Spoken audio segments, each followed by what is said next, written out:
I was watching yesterday morning as the Dow raced past 26,000, and my first thought was, I better check my portfolio. My second thought was, wait, didn't we just get the Dow 23,000, 24,000, 25,000?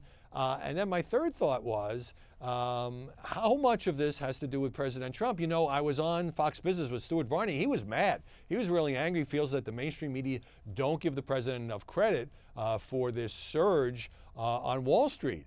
And I always feel like presidents get more credit than they deserve when the market goes up, more blame than they deserve when it goes down. It's actually the result of millions of business decisions. But especially in the wake of the tax cut, it really is a fair question to ask whether or not these stories should be tied more to the president's policies. I'll tell you this, if the market was down 8,000 points since the election, virtually every story would say crisis for Trump, markets have no confidence in Trump, and all of that.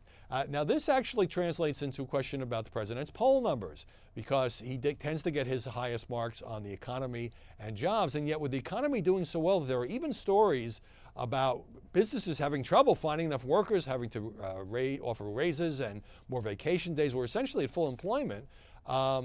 Again, a lot of that, at least in many accounts, not tied to the president.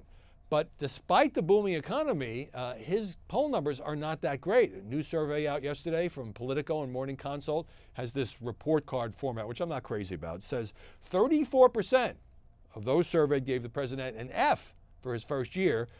That was 35%, excuse me, 34% gave an A or a B, and the others were sort of in the middle. You will not be shocked to hear that this breaks down along partisan lines. So among Republicans, 72% say A or B. Only 10% give the president a D or an F. But if you're a Democrat, Democrats who are questioned, 8% say A or B, and then 79% of Democrats go with a D or a failing grade of F. And so I think part of this has to do with the president's strategy. He has this rock solid, loyal base, and most of what he has done on immigration, regulation, Supreme Court nomination, and all of that plays to that base. He hasn't made much attempt to appeal to people who didn't vote for him. And so as we head through 2018, when the House may well be up for grabs, it's really striking that the stock market is way up. The president's poll numbers haven't followed. Now, maybe that's a deliberate strategy in order to keep his base of support. But it does make you question, and it plays out in this negotiation over making a deal for the Dreamers, but that could include funding for the border wall. If the president does make a deal on DACA, his most loyal supporters, and we saw this with some of the conservative commentators, are going to be really upset. But he will please some of the independents and even some of the Democrats who didn't vote for him, because not only will he be doing something they want, but he'll show he can work with the other party in a bipartisan fashion. So I think that it's nice to see that stock market soaring. A lot of people will feel that, even if they have a 401k plan or through an employer plan, something like that.